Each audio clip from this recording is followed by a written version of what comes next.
Hello everyone, today I am presenting class 9 subject maths chapter number systems lesson plan जिसके अंदर आज हमारा topic होगा laws of exponents for real number. अगर आपको रियल नंबर ये टॉपिक पढ़ाना है, इसमें कौन कौन से लॉज होते हैं एक्सपोनेंट्स के, उनके बारे में बच्चों को बताना है, तो उसको लेके कैसे आप एक लेसन प्लान बना सकते हैं ये मैं इस वीडियो के हेल्प से आपको बताऊँगी।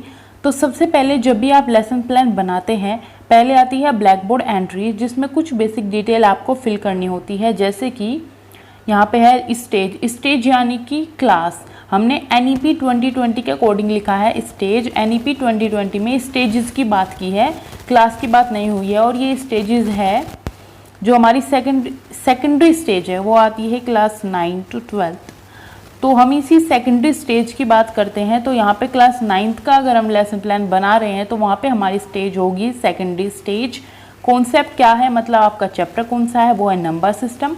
लर्निंग पॉइंट क्या है, तो laws of exponents for real number, ये आज हम पढ़ने जा रहे हैं। मतलब इसी टॉपिक को लेके हम लेसन प्लान बनाएंगे। फिर आपका सेशन कौन सा है, इससे पहले आपने नंबर सिस्टम के कितनी और क्लासेस ली हैं, जैसे 2 क्लासेस ली हैं तो ये 3rd सेशन हुआ। डेट, सेशन टाइम, ये सब आप अपने अकॉर्डिंग फिल करेंगे। इसके अलावा आप यहाँ पे अटेंडेंस वगैरह जो कितने टोटल, कितने प्रेजेंट बच्चे थे, एब्सेंट, ये सब भी यहाँ पे फिल कर सकते हैं। तो ये हुई कुछ बेसिक डिटेल्स जो आपको फिल करनी होती है। और इन्हीं हम ब्लैक बोर्ड एंट्रीज इसलिए बोलते हैं क्योंकि क्लास के अंदर जाके भी आपको ये डिटेल ब्लैक बोर्ड पे फिल करनी होती है। फिर आप अपना टॉपिक पढ़ाने स्टार्ट करते हैं, जो भी आप करते हैं टीचिंग लर्निंग प्रोसेस में वो सब शुरू करते हैं। तो पहले ब्लैक बोर्ड एंट्रीज, उसके बाद आते हैं हमारे ऑब्जेक्टिव्स। अब कोई भी काम आप करने जाते हैं तो उसके पीछे आपका कोई ना कोई ऑब्जेक्टिव ज़रूर होता है। इसी तरीके से अगर आप कोई टॉपिक क्लास में पढ़ाने जा रहे हैं तो उसके पीछे भी आपका कोई ना कोई ऑब्जेक्टिव ज़रूर होगा। यही होते हैं हमारे यहाँ पे इंस्ट्रक्शनल ऑब्जेक्टिव्स। ये कुछ डोमेन्स में लिखे जाते हैं, जैसे इन्फॉर्मेशन को लेके, कोग्निशन, स्किल, रिफ्लेक्टिव, एटीट्यूड, ये सब को लेके आप लिख सकते हैं। और मैक्सिमम ये ऑब्जेक्टिव आपको 5 लिखने होते हैं और मिनिमम 3। तो यहाँ पे कुछ ऑब्जेक्टिव लिखे हुए हैं, जैसे कि इन्फॉर्मेशन को लेके आप बना सकते हैं objective to enable the student to give information about various levels of exponents for real number. Cognitive में आएगा to enable the student to understand and ask questions about the concept of laws of exponents for real number. Skill के अंदर आ जाएगा students will able to apply the concept of laws of exponents for real numbers.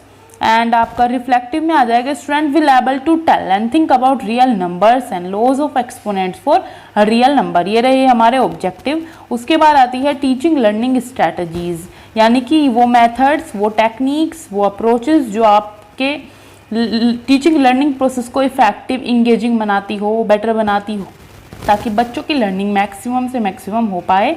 तो यहाँ पे आप कौन सी approach use कर सकते हैं, तो हम कंस्ट्रक्टिव, मेटा कोग्निटिव, ह्यूमनिस्टिक, ये सब अप्रोच यूज़ करेंगे। मेथड्स की बात करें तो ऑब्जर्वेशन, प्रेजेंटेशन, ये सब यूज़ होगा। टेक्निक्स में आप क्वेश्चन पे answer, discussion in group of peer, ये सब आप करा सकते हैं। तो ये रही हमारे अप्रोच, मेथड, टेक्निक। उसके बाद आता है हमारा रियल टाइम प्लान, जिसमें हम क्लास के अंदर जाते ही किस तरीके से अपने टीचिंग लर्निंग प्रोसेस को एग्जीक्यूट करते हैं। जैसे कि फर्स्ट है हमारा बिल्डिंग कनेक्शंस। आप सीधा जाके टॉपिक को इंट्रोड्यूस नहीं कर सकते क्लास के अंदर, पहले आपको बच्चों से थोड़ा सा कनेक्ट बिल्ड करना पड़ेगा। इसमें आप छोटी सी वार्म अप एक्टिविटी करा सकते हैं, जैसे कि first facilitator ask students about their family, health and what's going on in their life, ask आएगा। तो यहाँ पे क्या है, after that class will start with A small activity called maths yoga. इसमें आप बच्चों से काउंटिंग करा सकते हैं, रिवर्स काउंटिंग करा सकते हैं, ये सब कराएंगे। तो ये होगी वार्म अप एक्टिविटी। उसके बाद होता है हमारा डिस्कशन, डिस्कोर्सेज, क्वेश्चनिंग, क्योंकि हमें बच्चों को इन्वॉल्व करके टॉपिक को इंट्रोड्यूस कराना है। तो यहाँ पे आप एक कोई पॉइंट रखेंगे जिस पे डिस्कस हो सके क्लास के अंदर, जैसे है discussion between students about how to simply numbers with large exponents and how to apply various operation on numbers will happening in the class। Numbers जो होते हैं, जैसे लार्ज एक्सपोनेंट्स वाले नंबर होते हैं, तो आप कैसे उन्हें ऐड कर सकते हैं, कैसे मल्टीप्लिकेट कर सकते हैं, कैसे सब्ट्रैक्ट कर सकते हैं, कैसे डिवाइड कर सकते हैं। तो ये सब इसको लेके क्लास में डिस्कशन होगा, क्योंकि बच्चों को अभी लॉज के बारे में नहीं पता है, तो वो कैसे कर सकते हैं वो अपने अपने आइडियाज़ यहाँ पे देंगे। तो ये रहा हमारा डिस्कशन पॉइंट। इसके बाद एज ए फैसिलिटेटर आप उनके डिस्कशंस में जो भी आंसर्स आते हैं सबको सुनेंगे, रिकॉग्नाइज करेंगे। फिर एक कॉन्क्रीट पॉइंट पे हम निकल के आते हैं, रिजल्ट पे निकल के आते हैं। तो ये होगा हमारा फैसिलिटेशन पॉइंट। यहाँ पे क्या है, after getting various responses from the students, facilitator introduce some laws of exponents in order to simplify the numbers with large exponents. Like if a is the base, m and are exponents, तो am dot an यानी कि am की जो multiply हम an से करते हैं तो हमारा आता है am प्लस n, यानी पावर सम हमारी ऐड हो जाती है अगर बेस हमारे सेम होते हैं। तो इस तरीके से बहुत सारे लॉज होते हैं। तो इसी तरीके से फैसिलिटेटर उन लॉज के बारे में बच्चों को बताएंगे। After that facilitator ask student to solve problems based on laws of exponents for real numbers. फिर बच्चों के एक्सप्रेशंस क्या रहेंगे, क्योंकि उन्हें लॉज के बारे में पता चला है कि हाँ ये लॉज होते हैं, फिर वो क्वेश्चंस उन्हें मिलते हैं तो वो अप्लाई करते हैं। फिर यहाँ पे क्या होगा, now student will able to apply various laws of exponents in order to simplify and operating real numbers. फिर आएगा हमारा रिफ्लेक्शंस। अब स्टूडेंट्स क्या करेंगे, रिफ्लेक्ट करेंगे जो भी उन्होंने सीखा है। Student had to think about their own feelings and how they might be perceived. फिर आता है हमारा सेलिब्रेशन टाइम।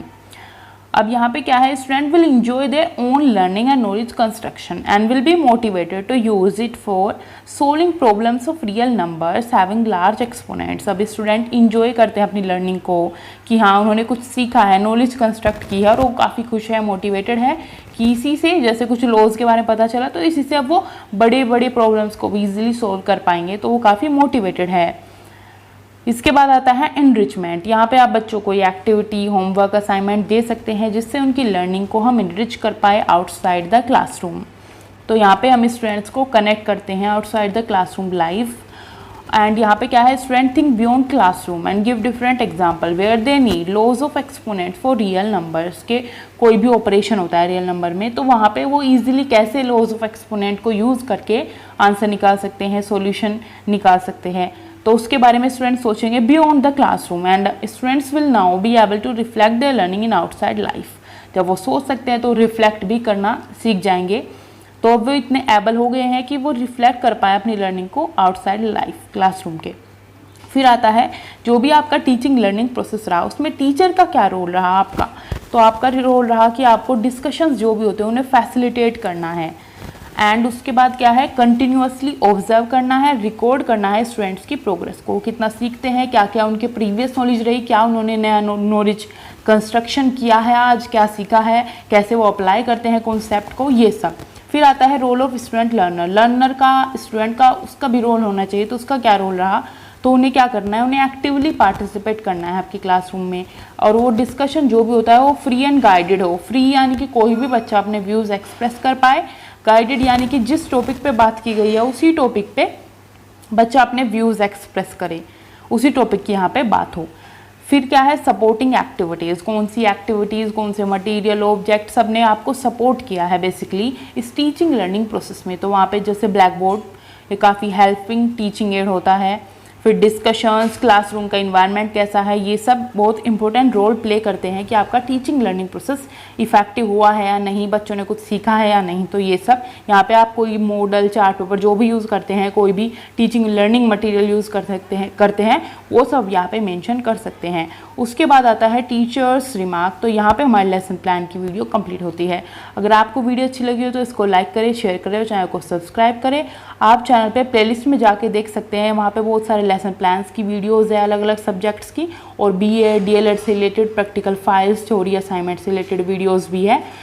उन्हें आप प्लेलिस्ट में भी देख सकते हो और या फिर इसी वीडियो के डिस्क्रिप्शन में भी लिंक्स है, वहाँ पर भी जाके देख सकते हैं। वो आपके लिए बहुत हेल्पफुल होगी। Thanks for watching.